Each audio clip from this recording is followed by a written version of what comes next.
அனைவருக்கும் வணக்கம். நம்முடைய சேனலை தொடர்ந்து சப்ஸ்கிரைப் பண்ணி நம்முடைய வீடியோக்களை லைக் பண்ணி சப்போர்ட் பண்ணிட்டு வர அனைவருக்கும் மிகப்பெரிய நன்றி. இந்த வீடியோவையும் நீங்கள் லைக் பண்ணிவிட்டு பார்க்கணும் அப்படின்றத உங்கள்கிட்ட நான் பணிவோடு கேட்டுக்கிறேன். இன்றைக்கி நம்ம என்ன பார்க்க போகிறோம் அப்படின்னா, எஸ்ஜிடி செகண்ட் கிரேட் டீச்சர்ஸ்க்கான அந்த ரிசல்ட் அப்படின்றது வந்தாச்சு. விரைவில் சான்றிதழ் சரிபார்ப்புக்கு கூப்பிட போகிறாங்க. கால் லெட்டர் அப்படின்றது வரப்போகுது. நிச்சயமாக 100% வரக்கூடிய மே மாதத்தில் சான்றிதழ் சரிபார்ப்பு என்பது நிச்சயமாக நடந்து முடிந்துவிடும்.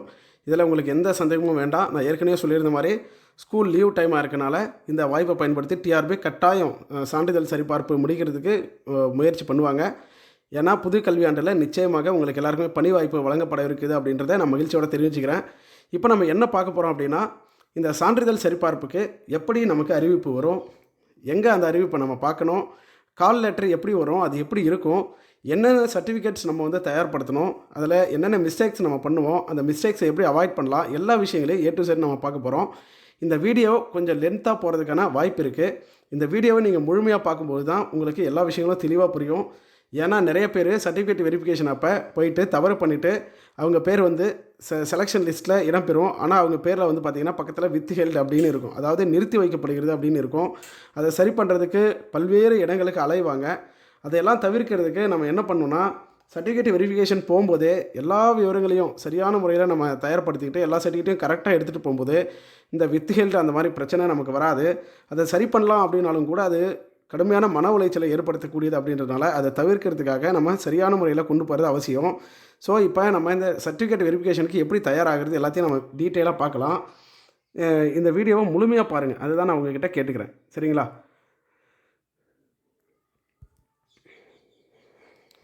இப்போது நமக்கு சர்டிஃபிகேட் வெரிஃபிகேஷனுக்கு எப்படி இந்த அப்டேட் அப்படின்றது வரும்னு நம்ம பார்க்கணுன்னா, டிஆர்பியோடைய வெப்சைட்டில் நம்முடைய நோட்டிஃபிகேஷன்ஸில் பார்த்தீங்கன்னா கரண்ட் அப்டேட்ஸ் அப்படின்ட்டு ஒரு ஸ்க்ரால் போயிட்டே இருக்கும், வாட்ஸ் நியூ அப்படின்ட்டு. இந்த நியூவில் போய் பார்த்தீங்கன்னா உங்களுக்கு என்ன வரும்னா, இந்த மாதிரி நாங்கள் சர்டிஃபிகேட் வெரிஃபிகேஷன் கால் ஃபார் பண்ணியிருக்கோம் அப்படின்ற மாதிரி உங்களுக்கு அப்டேட் வரும். சரிங்களா? இப்போ நான் எடுத்து வச்சுட்டு போன வருஷம் BTBRTக்கு அந்த நோட்டிஃபிகேஷனை தான் எடுத்து வச்சுருக்கேன். இது மாதிரி தான் உங்களுக்கும் இருக்கும் அப்படின்றத நான் இந்த இடத்துல தெரிவிச்சுக்கிறேன். இது எல்லாமே நான் காட்டுறது எல்லாமே மாடல் தான். சரி, வேறு எப்படி நான் தெரிஞ்சுக்கலாம்னா, நம்ம போன்ற சேனல்ஸை சப்ஸ்கிரைப் பண்ணி வச்சுக்கலாம். அதே போல் நீங்கள் உங்களுடைய எக்ஸாமுக்கு செலக்ட் ஆகிருக்காங்க, அதாவது எக்ஸாம் எழுதி உங்கள் கூட இருக்க நண்பர்கள் எஸ்ஜிடி எக்ஸாம் எழுதியிருப்பாங்க இல்லைங்களா, அவங்களுடைய குரூப்ஸ் ஏதாவது வாட்ஸ்அப் குரூப் வச்சுருப்பாங்க, அல்லது உங்களை போலவே சான்றிதழ் சரிபார்ப்புக்கு வரும் அப்படின்னு நம்பிக்கை இருக்கவங்களோட நீங்கள் தொடர்ந்து தொடர்பில் இருங்க. ஏன்னா சர்டிஃபிகேட் வெரிஃபிகேஷன் அப்படின்றது நமக்கு அறிவிக்கப்பட்டு அதிகபட்சம் ஒரு 3 நாளைக்குள்ளே நமக்கு வெரிஃபிகேஷன் ஸ்டார்ட் ஆகிடும். எக்ஸாம்பிளுக்கு இன்றைக்கி மண்டே உங்களுக்கு சர்டிஃபிகேட் வெரிஃபிகேஷனுக்கான அந்த லிஸ்ட்டு விடுறாங்க அப்படின்னா, ஃப்ரைடேலேருந்தே உங்களுக்கு வெரிஃபிகேஷன் ஸ்டார்ட் ஆகிறதுக்கு வாய்ப்பு இருக்குது, அல்லது தேர்ஸ்டே கூட வெரிஃபிகேஷன் ஸ்டார்ட் ஆகிறதுக்கு வாய்ப்பு இருக்குது. அப்போ உங்களுக்கு ஒரு 2 நாள் 3 நாள் தான் உங்களுக்கு இடையில டைம் இருக்கும். அப்போ அந்த கேப்புக்குள்ளே உங்களுக்கு இந்த விஷயத்தை நீங்கள் தெரிஞ்சுக்கிட்டு எல்லாமே ப்ரிப்பேர் பண்ணுறதுக்கு உங்களுக்கு சரியாக இருக்கும். அதனால் கவனமாக யாரு கூடயாவது தொடர்பில் இருக்கணும், நீங்கள் வெப்சைட்டை பார்க்கணும், யூடியூப் சேனல்ஸ் பார்க்கணும், இந்த மாதிரி ஏதாவது ஒரு விஷயத்தை பண்ணிகிட்டே இருங்க அப்படின்றத நான் இந்த இடத்துல கேட்டுக்கிறேன். சரிங்களா? ஏன்னா இது ரொம்ப முக்கியம். நமக்கு தெளிவாக சொல்லிடுவாங்க. தனிப்பட்ட முறையில் எந்த ஒரு அனௌன்ஸ்மெண்ட்டுமே நமக்கு வராது, எந்த கம்யூனிகேஷனுமே வராது. நீங்கள் வெரிஃபிகேஷனுக்கு வாங்கினிட்டு வெப்சைட்டில் மட்டும்தான் ப்ரெஸ் ரிலீஸாகவும் கொடுப்பாங்க, வெப்சைட்டில் மட்டும்தான் பப்ளிஷ் பண்ணுவாங்க. சரி, இது எப்படி இருக்குன்றதை நம்ம பார்க்கலாம். இங்கே பாருங்கள், நமக்கு தெளிவாக சொல்கிறாங்க. நோட்டிஃபிகேஷன் எந்த டேட்டில் வந்தது எப்படி எல்லாத்தையும் சொல்லிவிடுவாங்க. அதே போல் இப்போ போர்டு நமக்கு சர்டிஃபிகேட் வெரிஃபிகேஷனுக்கு நாங்கள் கூப்பிட்ருக்கோம் அப்படின்றத சொல்கிறாங்க. எப்படி சொல்கிறாங்க? 1:1.25 அப்படின்றத சொல்கிறாங்க. அதே போல் கம்யூனல் டர்ன் படி நம்மளை கூப்பிட்றோன்னு சொல்கிறாங்க. அதே போல் மோர் தென் 1 கேண்டிடேட்ஸ் சேம் மார்க்கில் இருக்காங்க அப்படின்னா ஒரே டர்னில் அவங்க எல்லாரையும் கூப்பிடுவாங்க. அதாவது உங்கள் மார்க்கில் நிறைய பேர் இருக்காங்கன்னா அவங்க எல்லாரையுமே, சப்போஸ் நீங்கள் தான் கடைசி ஆளாக கூட இருக்கலாம் வேலைக்கு செலக்ட் ஆகிறது, ஆனால் உங்கள் மார்க்கில் எத்தனை பேர் இருக்கிறாங்களோ அவங்க எல்லாரையுமே கூப்பிடுவாங்க. ஓகேங்களா? உங்கள் மார்க்கில், உங்கள் டேட் ஆஃப் பர்த்தில், உங்கள் கம்யூனிட்டி டேர்மில் எல்லாமே சேமாக இருந்தாங்கன்னா எல்லாரையுமே கூப்பிடுவாங்க அப்படின்றத சொல்லிடுறாங்க. ஓகேங்களா? உங்களுடைய கால் லெட்டர் எங்கே இருக்கும் அப்படின்னா, டீச்சர்ஸ் ரெக்ரூட்மெண்ட் போர்டுடைய வெப்சைட்டில் இருக்கும். அது கால் லெட்டர் உங்களுக்கு தனிப்பட்ட முறையில் அனுப்ப மாட்டாங்க. நீங்கள் எங்கே பார்க்கணும்? உங்களுடைய ஐடியை லாகின் பண்ணி, அதாவது நீங்கள் எக்ஸாம் அப்ளை பண்ணுறதுக்கு ஒரு ஐடி பாஸ்வேர்ட் க்ரியேட் பண்ணியிருப்பீங்க, லாகின் க்ரெடென்ஷியல் வச்சுருப்பீங்க. அதை லாகின் பண்ணி பார்த்தீங்கன்னா உங்களுடைய கால் லெட்டர் அங்கே தான் இருக்கும். ஓகேங்களா? உங்களுக்கு எந்த மெயில்லையோ மெசேஜ்லையோ கால்லையோ எங்கேயுமே சொல்ல மாட்டாங்க. உங்களுடைய டேஷ்போர்டில் மட்டும்தான் அதை நீங்கள் டவுன்லோட் பண்ண முடியும்.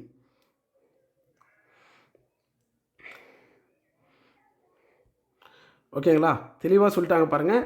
யாரெல்லாம் வந்து சர்டிஃபிகேட் வெரிஃபிகேஷனுக்கு நாங்கள் செலக்ட் பண்ணியிருக்கோமோ அவங்கள எல்லாரையும் கேண்டிடேட் டேஷ்போர்டில் மட்டும்தான் இருக்கும். தனிப்பட்ட முறையில் எந்த கம்யூனிகேஷனும் இருக்காது அப்படின்னு சொல்லிட்டாங்க. அதனால தான் நான் கவனமாக இருக்கேன் அப்படின்றத எங்கள் இடத்துல சொல்லியிருக்கேன்.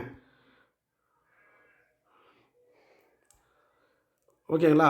யாரெல்லாம் இந்த சர்டிஃபிகேட் வெரிஃபிகேஷன் செலக்ட் ஆகிருக்காங்களோ அவங்க எல்லாருமே என்ன பண்ணணும், ஒரிஜினல் சர்டிஃபிகேட்ஸை கண்டிப்பாக வச்சுருக்கணும். அதே போல் செல்ஃப் அட்டஸ்டட் காப்பியும் நீங்கள் 2 செட்டு வச்சுருக்கணும். ஓகேங்களா? என்னென்ன சர்டிஃபிகேட்ஸ் உங்களுக்கு சொல்லியிருக்காங்களோ, என்னென்ன சர்டிஃபிகேட்ஸ் அப்படின்றத நான் பின்னாடி சொல்கிறேன். அந்த சர்டிஃபிகேட்ஸ் எல்லாத்தையும் நீங்கள் என்ன பண்ணணும், ஒரிஜினல்ஸு வித்து உங்களுடைய செல்ஃப் அட்டஸ்டட் காப்பி 2 செட்டு வச்சுருக்கணும் அப்படின்றத சொல்கிறாங்க.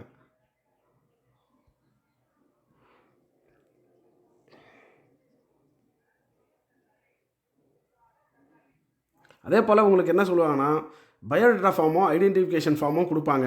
அதுவும் நான் உங்களுக்கு எப்படி இருக்கும் அப்படின்றத காட்டுறேன். அதையும் நீங்கள் ஃபில் பண்ணி டெசிக்னேஷன் ஆஃபீஸர்கிட்ட நீங்கள் சைன் வாங்கியிருக்கணும்.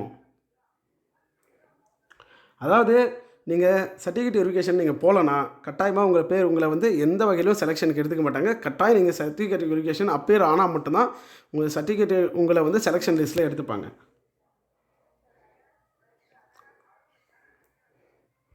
அதாவது சர்டிஃபிகேட் வெரிஃபிகேஷன் எப்படி கூப்பிட்றாங்க அப்படின்னா 1:1.25 ரேஷியோவில் தான் நாங்கள் கூப்பிட்ருக்கோம். உங்களை சர்டிஃபிகேட் வெரிஃபிகேஷன் கூப்பிட்டோனாலே நீங்கள் வந்து என்ன கிடையாது, இந்த வேலைக்கு செலக்டட் அப்படின்றது நீங்கள் உரிமை கோர முடியாது அப்படின்றத சொல்லிடுவாங்க இல்லைங்களா? நமக்கு எக்ஸாம் ஆல் டிக்கெட்டையும் சொல்லுவாங்க, நீங்கள் எக்ஸாமுக்கு உங்களை கூப்பிட்டோனாலே உங்களை செலக்ட் பண்ணிட்டோன்னு இல்லைங்க அப்படின்னு சொல்லுவாங்க. சர்டிஃபிகேட் வெரிஃபிகேஷன் அப்பையும் சொல்லுவாங்க. இன்னும் சொல்லணும்னா ப்ரொவிஷனல் செலெக்ஷன் லிஸ்ட்டில் வந்தவங்களையே மாற்றம் பண்ண முடியும் அப்படின்றதையும் சொல்லுவாங்க. அதனால் சர்டிஃபிகேட் வெரிஃபிகேஷன் அப்படின்றது வெரிஃபிகேஷன் மட்டும்தான். அப்போ அதுக்கப்புறம் செலெக்ஷன் லிஸ்ட்டில் யார் பேர் வருதோ அவங்களுக்கு தான் ஜாபு.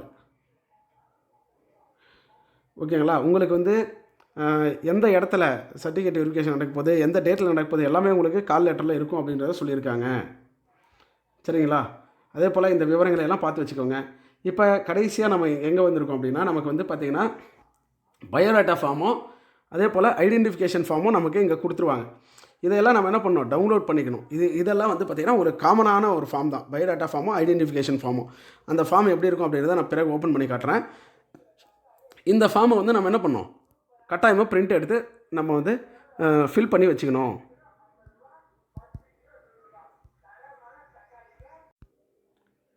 ஸோ அடுத்ததாக வந்து பார்த்திங்கன்னா நமக்கு சர்டிஃபிகேட் வெரிஃபிகேஷன் என்ன டேட்டில் எந்த பிளேஸில் இருக்கும் அப்படின்றத நமக்கு சொல்லிவிடுவாங்க.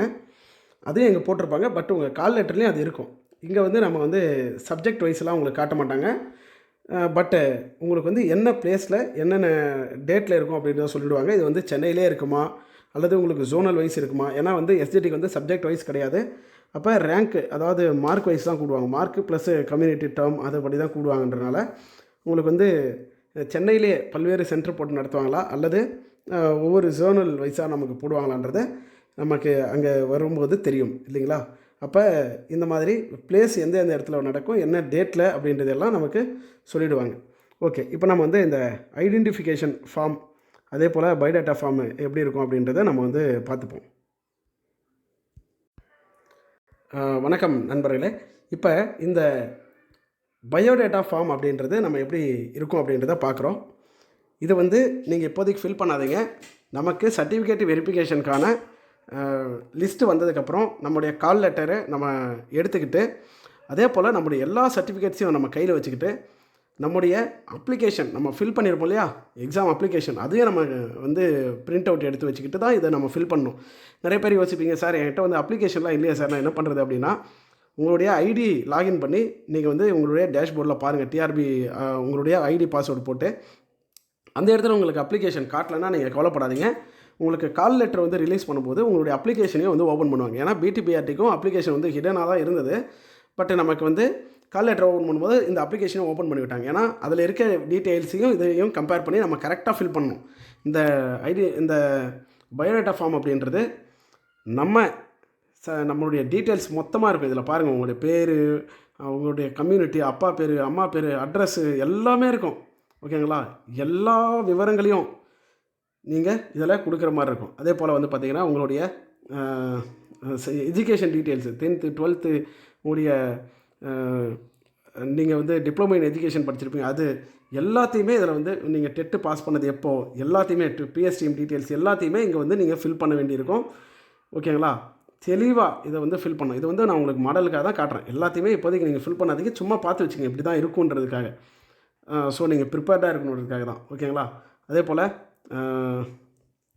நமக்கு இதில் வந்து சொல்லியிருக்க சர்டிஃபிகேட்ஸ் எல்லாத்தையும் நம்ம வந்து 2 காப்பி வந்து நம்ம அட்டாச் பண்ணி வச்சுக்கணும் அப்படின்றதையும் சொல்லியிருப்பாங்க. ஸோ இதுதான் இந்த பயோடேட்டா ஃபார்ம். இதை நீங்கள் வந்து சும்மா பார்த்து வச்சுக்கோங்க. பிறகு நம்ம வந்து அதை ஃபில் பண்ணும்போது நம்ம பார்த்துக்கலாம். ஓகேங்களா? இது எப்படி இருக்குன்றதுக்காக தான் உங்களுக்கு. அடுத்தபடியாக இப்போ நம்ம பார்த்துட்டு இருக்கிறது தான் வந்து ஐடென்டிஃபிகேஷன் ஃபார்ம் அப்படின்னு சொல்லுவாங்க. இதில் வந்து பார்த்திங்கன்னா நம்முடைய டீட்டெயில்ஸ்லாம் ஃபில் பண்ணணும். நம்ம ரோல் நம்பர் என்ன, ரெஜிஸ்ட்ரேஷன் நம்பர் என்ன, நம்முடைய கால் லெட்டரில் இருக்க சிவி அந்த நம்பரு, இது எல்லாம் ஃபில் பண்ணிவிட்டு நம்மளுடைய டீட்டெயில்ஸ்லாம் ஃபில் பண்ணி இதுலேயும் நம்ம ஃபோட்டோ ஒட்டி டெசிக்னேஷன் ஆஃபீஸர்கிட்ட நம்ம வந்து சைன் வாங்குற மாதிரி இருக்கும். இதையும் நீங்கள் பார்த்து வச்சுக்கோங்க. நம்ம வந்து வெரிஃபிகேஷன் லிஸ்ட் வந்த உடனே ஃபில் பண்ணிக்கலாம்.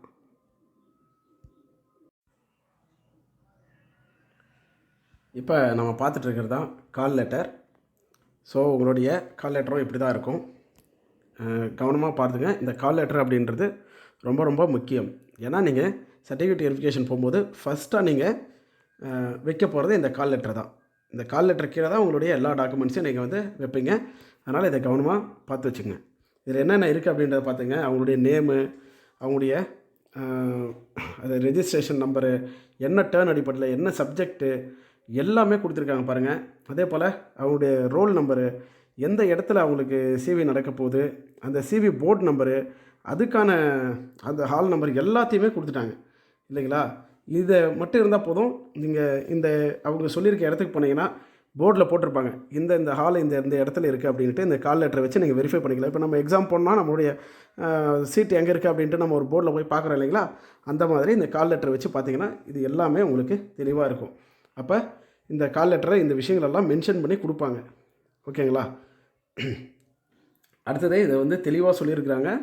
இந்த சர்டிஃபிகேட் வெரிஃபிகேஷனுக்கு எதுக்காக கூப்பிட்றாங்க அப்படின்னா, உங்களுடைய எல்லா ஒரிஜினல் டாக்குமெண்ட்ஸையும் அவங்க வந்து வெரிஃபை பண்ணி பார்க்கணும். சரிங்களா?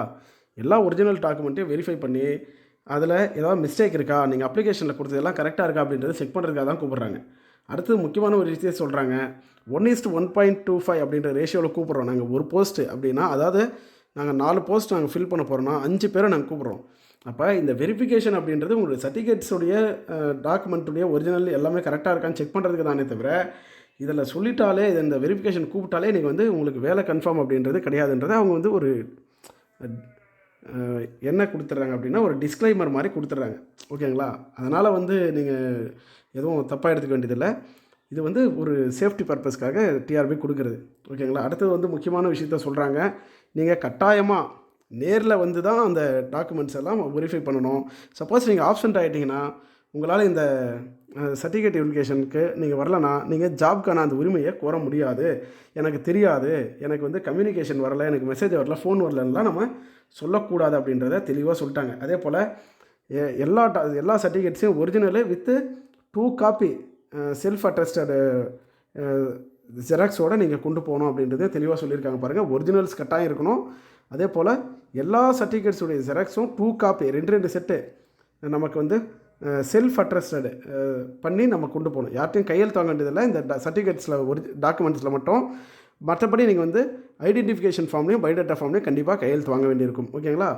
இதில் வந்து பார்த்திங்கன்னா டாக்குமெண்ட்ஸில் எல்லாத்தையும் நம்ம வந்து செல்ஃப் அட்ரஸ்டடு நம்ம கையெழுத்து மட்டும் போட்டு கொண்டு போனால் போதும். சரி, என்னென்ன டாக்குமெண்ட்ஸ் அப்படின்றத இங்கே தெளிவாக சொல்லிட்டாங்க பாருங்கள். ஃபஸ்ட்டு எஸ்எஸ்எல்சி மார்க் ஷீட் இருக்கணும். அதே போல் வந்து 2வது இது எல்லாமே இவங்க என்ன ஆர்டரில் கொடுக்குறாங்களோ. ஓகேங்களா? இப்போ இது வந்து பார்த்திங்கன்னா நான் சொல்கிற மாதிரி பிடிபிஆர்டிக்கு கொடுத்துருக்கிறத நான் உங்களுக்கு மாடலுக்காக காட்டுறேன். உங்கள் கால் லெட்டரில் இந்த சர்டிஃபிகேட்ஸை என்ன ஆர்டரில் கொடுக்குறாங்களோ, ஓகேங்களா, அதே ஆர்டரில் நீங்கள் கரெக்டாக அதை வந்து அடுக்கி வச்சுக்கிட்டு போகணும். ஓகேங்களா? அடுக்கி வச்சு எந்த ஸ்டாப்லர்லாம் பண்ணாதீங்க. ஒரு ஜம்ப் கிளிப் போட்டுக்குங்க. ஓகேங்களா? 2 செட்டாக மொத்தம் 3 செட் நீங்கள் வச்சுப்பீங்க. ஒரிஜினல் எல்லாத்தையும் ஒரு செட்டு வச்சுருப்பீங்க. அதே போல் ஜெராக்ஸு இதே ஆர்டரில் 2 செட்டு வச்சுருப்பீங்க. ஓகேங்களா? ஃபஸ்ட்டு கால் லெட்டர் வைக்கணும். அதுக்கடுத்து வந்து உங்களுடைய பயோடேட்டா ஃபார்ம் நீங்கள் ஃபில் பண்ணுவீங்களே அந்த பயோடேட்டா ஃபார்ம் வைக்கணும். அதுக்கு கீழே ஐடென்டிஃபிகேஷன் ஃபார்ம் வைக்கணும். அதுக்கு கீழே தான் இந்த சர்டிஃபிகேட்ஸ் எல்லாத்தையும் நீங்கள் ஆர்டர் வைஸாக வைக்கணும். சரிங்களா? சார் வந்து இங்கே பாருங்கள், இங்கே வந்து பயோடேட்டா ஃபார்மும் ஐடென்டிஃபிகேஷன் ஃபார்மும் லாஸ்ட்டாக கொடுத்துருக்காங்க. அதனால் அப்படி வைக்கக்கூடாது. ஃபஸ்ட்டு கால் லெட்டர் வைப்பீங்க, அதுக்கடுத்து வந்து ஐடென்டிஃபிகேஷன், அதாவது பயோடேட்டா ஃபார்ம் வைப்பீங்க, அதுக்கடுத்து ஐடென்டிஃபிகேஷன் ஃபார்ம் வைப்பீங்க, அதுக்கடுத்து இந்த சர்டிஃபிகேட்ஸில் இந்த லிஸ்ட்டில் கொடுத்துருக்க டாக்குமெண்ட்ஸ் எல்லாத்தையும் இதே ஆர்டரில் வச்சு கொண்டு போகணும். ஏன்னா இதே ஆர்டரில் தான் அங்கே கேட்பாங்க. அதனால தான் இதே ஆர்டரில் உங்களுக்கு கொடுத்துருக்காங்க. ஃபஸ்ட்டு என்ன கேட்குறாங்க, 10th மார்க் ஷீட் கேட்குறாங்க, அடுத்து 12th மார்க் ஷீட் கேட்குறாங்க, அதுக்கடுத்து வந்து இங்கே வந்து நமக்கு வந்து டிகிரி கேட்குறாங்க, அதாவது யூஜி டிகிரி ஆர் ப்ரொவிஷனல் கேட்குறாங்க. Sir degree or provisional slash போட்டிருந்தா வந்து இது ரெண்டில் ஏதாவது ஒன்று போதும் அப்படின்னு அர்த்தம். உங்கள்கிட்ட டிகிரி இருந்தால் டிகிரி எடுத்துகிட்டு போயிடுங்க. சப்போஸ் எனக்கு டிகிரி வரல சார், ப்ரொவிஷனல் தான் இருக்குது அப்படின்னா ப்ரொவிஷனல் கொண்டு போங்க. சார் நான் அப்ளை பண்ணும்போது வந்து ப்ரொவிஷனல் வச்சு தான் அப்ளை பண்ணேன், இப்போ என்கிட்ட டிகிரி வந்துருச்சு அப்படின்னா கட்டாயம் நீங்கள் டிகிரி வச்சுக்கோங்க, ப்ரொவிஷனல் தேவையில்லை. நீங்கள் அப்ளை பண்ணும்போது உங்கள்கிட்ட ப்ரொவிஷனல் தான் இருந்ததுன்னா ப்ரொவிஷனல் கொடுத்துருப்பீங்க, இப்போ உங்கள்கிட்ட டிகிரி வந்துச்சா டிகிரி வச்சுக்கோங்க. ஓகேங்களா? அடுத்து வந்து பார்த்திங்கன்னா இதில் வந்து பார்த்திங்கன்னா நீங்கள் வந்து பிஎட்லாம் உங்களுக்கு தேவையில்லை. அப்போ உங்களுக்கு அந்த டிப்ளமோ இன் எஜுகேஷன் அதுக்கான டீட்டெயில்ஸ் தான் நீங்கள் கொடுக்க போகிறீங்க. அப்போ அதுக்கான டிகிரியும் ப்ளஸ்ஸு அதனுடைய mark sheet, semester wise mark ஷீட்டாக இருக்கலாம் அல்லது கன்சால்டேட் மார்க் ஷீட்டாக இருக்கலாம். ரெண்டில் ஏதாவது ஒன்று போதும். சார் நான் அப்லோட் பண்ணும்போது வந்து செமஸ்டர் வைஸ் மார்க் ஷீட் கொடுத்தேன் சார், இப்போ என்கிட்ட கன்சால்டேட் இருக்குது, கன்சால்டேட்டே வச்சுக்கோங்க, ஒன்றும் பிரச்சனை இல்லை. சரிங்களா?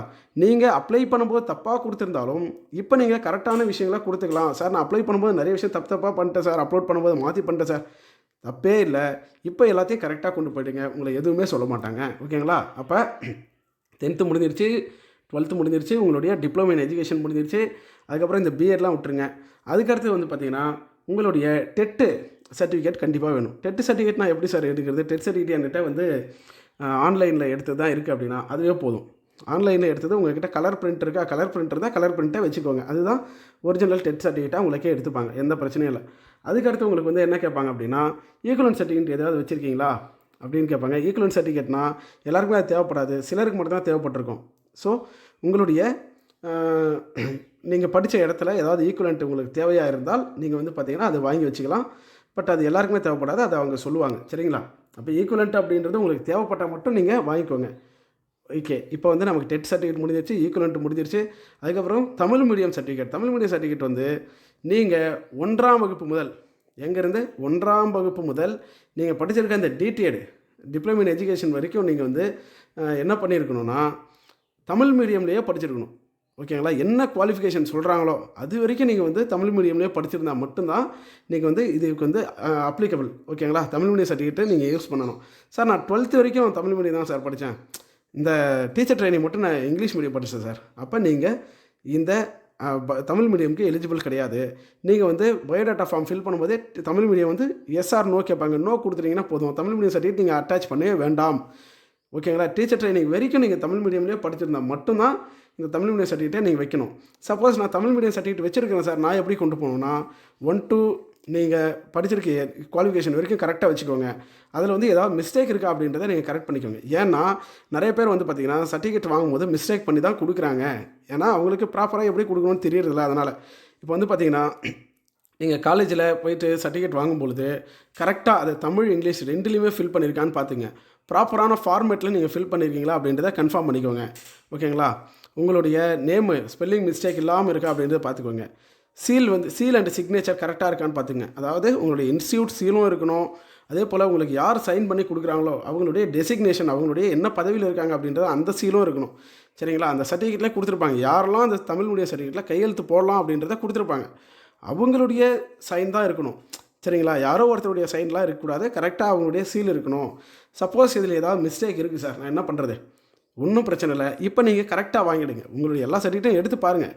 ஓகேங்களா? மிஸ்டேக் எதில் இருக்குன்னா குறிப்பாக இந்த Tamil medium certificate, community certificate, அதே போல் இந்த கான்டாக்ட் கேரக்டர் சர்டிஃபிகேட், இதுகளில் தான் மிஸ்டேக் இருக்கும். இது எல்லாமே நம்ம சரி பண்ணக்கூடிய விஷயங்கள் தான். அதனால் உங்களுடைய சர்டிஃபிகேட்டை எடுத்து பாருங்கள், தமிழ் மீடியம் சர்டிஃபிகேட் எடுத்து பாருங்கள், அதில் ஏதாவது மிஸ்டேக் இருந்தால் கரெக்ட் பண்ணி வாங்கிக்கோங்க. சப்போஸ் ஃபார்மேட் மிஸ்டேக் இருக்கலாம், ஏதாவது மிஸ்டேக் இருந்தாலும் கரெக்டாக வாங்கிட்டு போயிடுங்க.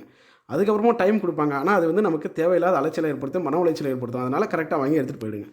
அதுக்கப்புறம் உங்களுக்கு என்ன கேட்பாங்க? ஸோ அடுத்தபடியாக நமக்கு தேவையானது வந்து பார்த்திங்கன்னா கம்யூனிட்டி சர்டிஃபிகேட். கம்யூனிட்டி சர்டிஃபிகேட் வந்து நீங்கள் பழைய சர்டிஃபிகேட் வச்சுருக்கீங்களா, புது சர்டிஃபிகேட் வச்சுருக்கீங்களான்றது விஷயம் இல்லை. கரெக்டாக நீங்கள் எக்ஸாம் அப்ளை பண்ணும்போது நம்பர் கொடுத்துருப்பீங்க, சர்டிஃபிகேட் நம்பர், அந்த சர்டிஃபிகேட் நம்பரோட கரெக்டாக இருக்கணும். ஓகேங்களா? அதே போல் வந்து பார்த்திங்கன்னா உங்களுடைய ஃபாதர் நேமில் இருக்கும். நிறைய பெண்கள் வந்து பார்த்திங்கன்னா சர்டிஃபிகேட் வந்து கம்யூனிட்டி சர்டிஃபிகேட் கணவருடைய பேரில் வச்சுருப்பீங்க. அப்போ கணவருடைய பெயரில் வச்சுருக்க அந்த கம்யூனிட்டி சர்டிஃபிகேட் என்பது நிச்சயமாக செல்லாது. உங்களுடைய தந்தையினுடைய பெயரில் கம்யூனிட்டி சர்டிஃபிகேட் வச்சுருந்தா தான் உங்களுக்கு செல்லும். சப்போஸ் அப்படி இல்லை, சார் நான் முன்ன கொடுத்ததில் வந்து எனக்கு ஏதோ மிஸ்டேக் இருக்குது சார், நான் எங்கள் ஹஸ்பண்ட் நேமில் இருக்குது சார், இப்போ நான் வந்து வாங்கிக்கலாமா? கட்டாயம் வாங்கிக்கலாம், எந்த தப்பும் இல்லை. முன்ன கொடுத்ததில் உங்களுக்கு மிஸ்டேக் இருந்தாலும் நீங்கள் எக்ஸாம் அப்ளை பண்ணும்போது தப்பான சர்டிஃபிகேட் அப்லோட் பண்ணியிருந்தாலும் இப்போ நீங்கள் கரெக்டானதை வாங்கிட்டு போயிடுங்க, உங்களை எதுவுமே சொல்ல மாட்டாங்க. சரிங்களா? இப்போவும் மறுபடியும் தப்பான விஷயத்தை கொண்டு போனால் தான் நமக்கு வந்து வித்தேல் போடுவாங்க, மற்ற எல்லா பிரச்சனையும் வரும். அதனால் வந்து பார்த்திங்கன்னா நீங்கள் கரெக்டான சர்டிஃபிகேட் பாயிண்ட் போடுங்க. சப்போஸ் கணவருடைய பேரில் இருக்கிறத கொண்டு போனீங்கன்னா உங்களை வந்து நீங்கள் கம்யூனல் டேர்மில் இருந்தீங்கன்னா கம்யூனல் டேர்மில் கொண்டு வராமல் ஜென்ரலில் போட்டுருவாங்க. அதுதான் ஒரு முக்கியமான விஷயம். சரிங்களா? அதனால் கண்டிப்பாக தந்தையினுடைய பேரில் இருக்கணும். அதே போல் உங்கள்கிட்ட வந்து சர்டிஃபிகேட்டில் உங்களோட பேரில் ஏதாவது மிஸ்டேக் இருக்குது, அந்த மாதிரி ஏதாவது மிஸ்டேக் இருந்தாலும் நீங்கள் கரெக்டாக வாங்கி வச்சுங்க, எந்த தப்பும் இல்லை. ஓகேங்களா?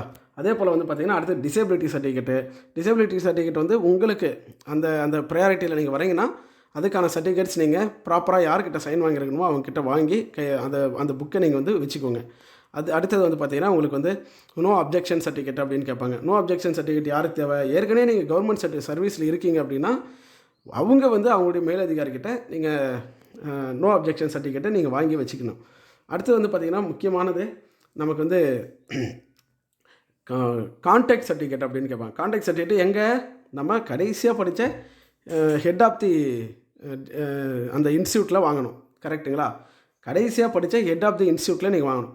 சார் நான் வந்து டீச்சர் ட்ரைனிங் படித்தேன், அதுக்கப்புறம் எம்ஏ பிஎட் படிச்சிருக்கிறேன், அல்லது எம்எஸ்சி பிஎட் படிச்சிருக்கேன், எம்ஃபில் பிஹெச்டி என்ன படிச்சிருக்கேன் அப்படின்னாலும் பரவாயில்ல, ரெகுலரில் நீங்கள் எங்கே கடைசியாக படிச்சிங்களோ, சரிங்களா, நீங்கள் கடைசியாக எங்கே ரெகுலரில் படிச்சிங்களோ அங்கே வாங்கணும். சார் நான் எம்ஏ வந்து ரெகுலரில் படித்தேன் சார், பிஎட் ரெகுலரில் படித்தேன் சார் அப்படின்னா ஒன்றும் பிரச்சனை இல்லை. நீங்கள் எங்கே ரெகுலரில் கடைசியாக படிச்சிங்களோ அங்கே தான் இந்த கான்டாக்ட் சர்டிஃபிகேட்டை நீங்கள் வாங்கணும்.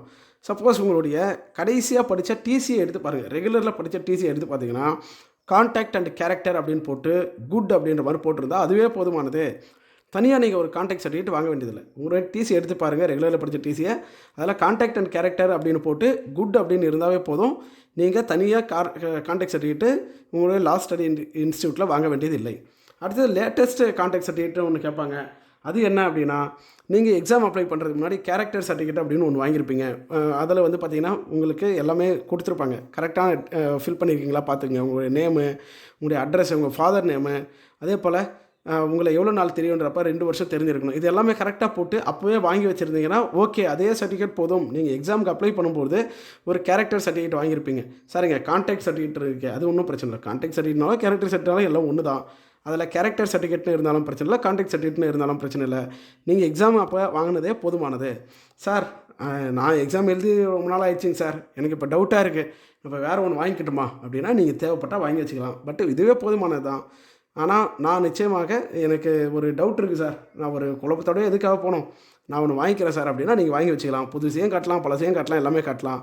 அப்போ இந்த கேரக்டர் சர்டிஃபிகேட்டும் முடிஞ்சிருச்சு. அடுத்தது நம்ம என்ன கொடுத்துருக்காங்க, பயோடேட்டா ஃபார்மு, ஐடென்டிஃபிகேஷன் ஃபார்ம் கொடுத்துருக்காங்க. அதை நான் முன்னாடியே உங்களுக்கு காட்டியிருக்கேன். அதை வந்து நீங்கள் ஃபில் பண்ணி வச்சுக்கணும். இப்போ நான் உங்களுக்கு தெளிவாக ஒரு டைம் சொல்லிடுறேன். அவங்களுடைய கால் லெட்டர் இப்படி தான் இருக்கும்.